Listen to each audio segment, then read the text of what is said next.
Atos, capítulo de número 3.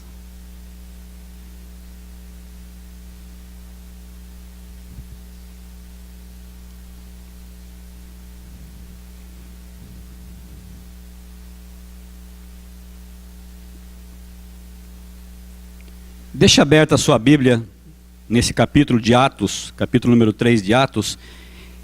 Enquanto isso, eu vou ler um texto que eu recebi de um autor desconhecido e que é oportuno para esse texto que nós vamos meditar na palavra de Deus. Presta atenção no texto de um autor desconhecido. Você está segurando uma xícara de café. Quando alguém chega e encosta ou balança o seu braço, fazendo com que derrame o café por todo lado. Por que você derramou o café? Bem, porque alguém encostou em mim, é claro. Resposta errada. Você derramou o café porque o café estava na xícara. Se dentro dessa xícara houvesse chá, você teria derramado o chá. O que quer que esteja dentro da xícara é o que será derramado. Portanto, quando a vida chega e balança, quando a vida chega e balança você, algo com certeza irá acontecer. Seja o que for que esteja dentro da xícara, irá sair. É fácil fingir até que você seja chacoalhado. Então temos de perguntar a nós mesmos, o que há dentro da minha xícara? Quando a vida fica difícil, o que derrama da minha xícara? Alegria, gratidão, paz, perdão, humildade, ou derrama uma fúria, uma amargura, palavras que machucam e ações duras?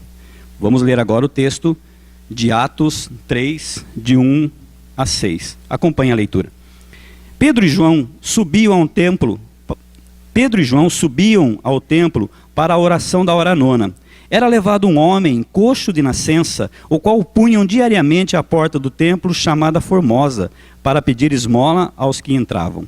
Vendo ele a Pedro e João, que iam entrar no templo, implorava que lhe dessem uma esmola. Pedro, fitando-o juntamente com João, disse: olha para nós.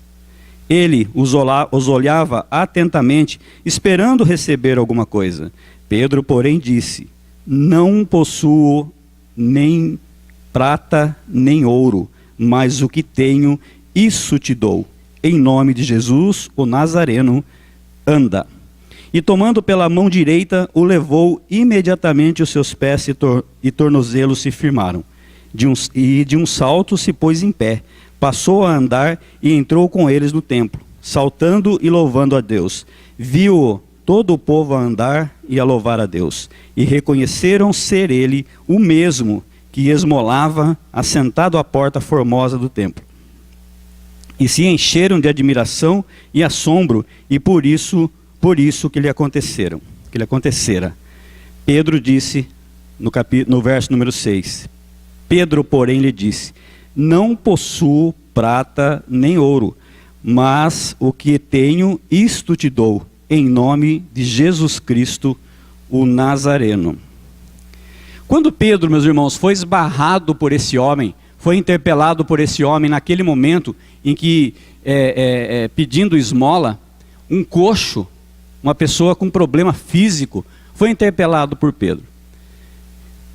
Ele se dirigiu a Pedro querendo alguma coisa.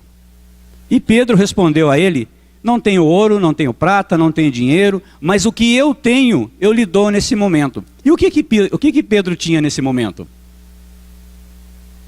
Qual o momento que Pedro tinha? O que existia dentro dessa xícara, digamos assim, de Pedro? Pedro tinha a Jesus Cristo, porque quando ele diz lá, em nome do Senhor Jesus, isso demonstra que ele dava ao Senhor a total obediência a Deus. Por isso ele tinha autoridade para falar no nome de Jesus, porque ele obedecia a esse Deus poderoso. E o que ele tinha naquele momento dentro do coração, dentro dele, isto é, dentro da xícara dele, era o amor, era o perdão, era o poder sobrenatural de Deus, era o poder sobrenatural de Jesus. E por isso ele pôde dizer isso para aquele coxo, e por isso aquele coxo foi curado. O texto continua dizendo que aquela pessoa, num salto, ela se levantou. Como é que pode um coxo, uma pessoa com problema físico, de um salto ela se levantar e começar a andar? É o poder de Deus. É o poder que emanou através de Pedro, mas o poder de Jesus, porque é o que Pedro e João tinham. O conhecimento da palavra de Deus. João e Pedro nesse momento, tinham conhecimento da palavra de Deus. Pedro tinha Jesus no coração. Pedro tinha o Espírito Santo de Deus no seu coração. E o que é o Espírito Santo de Deus? O Espírito Santo de Deus está descrito lá em Gálatas. Quando você tiver o Espírito Santo, o que você vai manifestar para a vida das pessoas e para a sua mesma, é o fruto do Espírito. Paz, longanimidade, benignidade, mansidão, domínio próprio.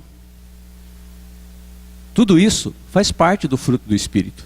Então nós, meus irmãos, devemos estar em busca desse poder de Deus, em busca desse fruto do Espírito, para que quando nós formos esbarrados nas circunstâncias da nossa vida, nós possamos emanar esse poder, emanar esse fruto do Espírito na vida das pessoas. E olha que as adversidades da vida, muitas vezes não esbarram em nós, elas empurram mesmo, elas dão a truculência em nós. E aí nesse momento é que você irá manifestar aquilo que está dentro da sua xícara, aquilo que está dentro de você, aquilo que está no seu coração, aquilo que está na sua mente. Será as coisas de Deus? Depende de você. Será as coisas dos homens? Depende de você. Depende de como a sua comunhão está com o Senhor naquele momento. Depende de como que você tem buscado a esse Deus verdadeiro. Pedro ofereceu o que ele tinha. Pedro ofereceu o que derramou da xícara dele. E nós, o que temos hoje a oferecer, se formos esbarrados dessa forma? Que essa reflexão sirva para que a gente possa estar mudando alguns aspectos da nossa vida, corrigindo outros, mas sempre se colocando diante de Deus, para que o Deus Todo-Poderoso molde o seu coração, molde a você da forma como Ele quer, para que Ele possa te usar. Como eu falei ontem na reunião da UPH, Deus tem propósito para a vida de todos nós. Nós não fomos chamados para sermos meros ouvintes, mas sim praticantes da palavra. Que Deus possa nos abençoar nessa manhã, em nome do Senhor Jesus. Amém?